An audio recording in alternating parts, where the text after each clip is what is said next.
This is Dr. Corey Maas on Looking Your Best. I wanted to talk about one of my favorites today, one that I'm really always excited about, and that's lip enhancement. I've written a number of papers and articles about it. And lip enhancement and augmentation is something that we've been talking about since I trained.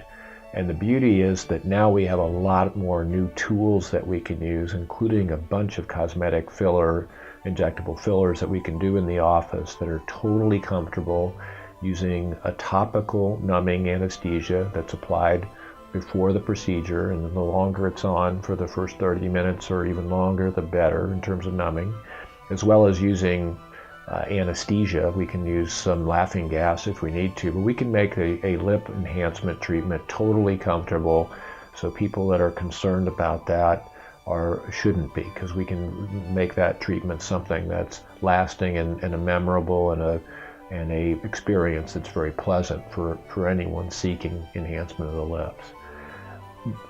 In order to understand what lip enhancement means, though, it's important to know a little bit, without any of the details, about lip anatomy. First, we think of the lip in terms of shape as being something, the ideal lip as being something of a diamond. It's sort of turned on its long axis, or turned horizontally, with the top of the lip being the short axis here and the bottom being where my thumbs are.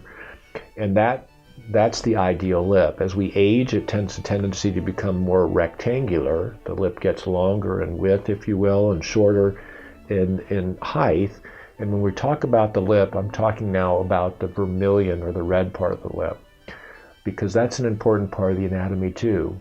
Either genetically or with age, the red lip to the white lip, and the lip starts up here below the nose and goes all the way down, the ratio of that red lip to white lip, we like to have maximized to even a 1-to-1 ratio, but typically that's genetically predetermined. Once it gets above a ratio of sort of 1/part or 1/4 of the upper lip being red and the 3/4 or more being white, that's where we're losing the right amount of ratio of red to white lip that we'd like to see, and that's where cosmetic fillers can be helpful. Almost everybody can benefit from some cosmetic filler in the lip, which starts with treating the lateral lobule, as we like to describe it, and enhancing the vermilion border. We don't ever treat the tubercle or the center portion of the lip, and treating the central lobule of the lower lip with a cosmetic filler. And so even if you have thin lips, or what are often described as pencil lips, we can get some benefit. Now, what's important to remember is that the lips are like a tube, so as we augment the lips, they expand circumferentially, and at some level of expansion, while we get increased height of the vermilion, we also get increased projection of the lip.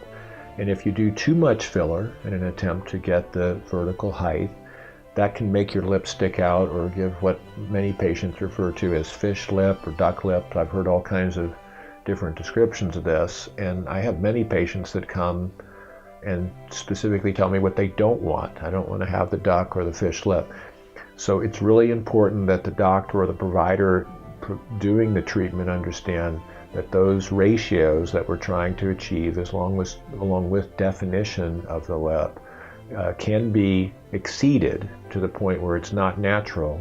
And in the lip, it doesn't look natural, and to me, that's not a beautiful lip. We want to make it naturally beautiful by enhancing the lip border, the vermilion, and creating lateral lobular fullness, as well as fullness in the lower lip.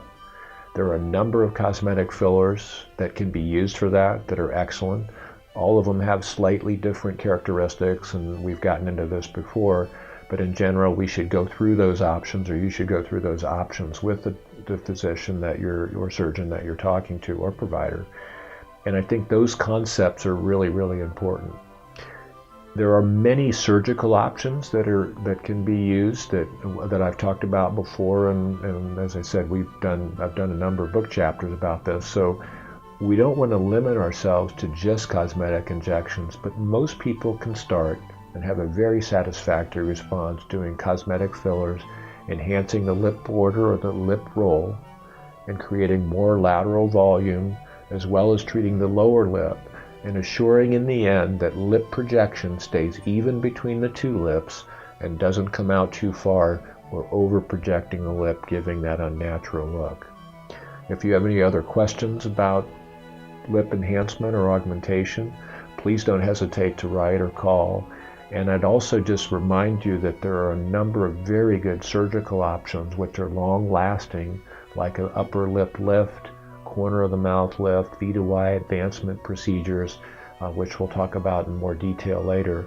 And ultimately, we want the aesthetic lip to be a beautiful, natural-looking lip. This is Dr. Corey Maas on Looking Your Best.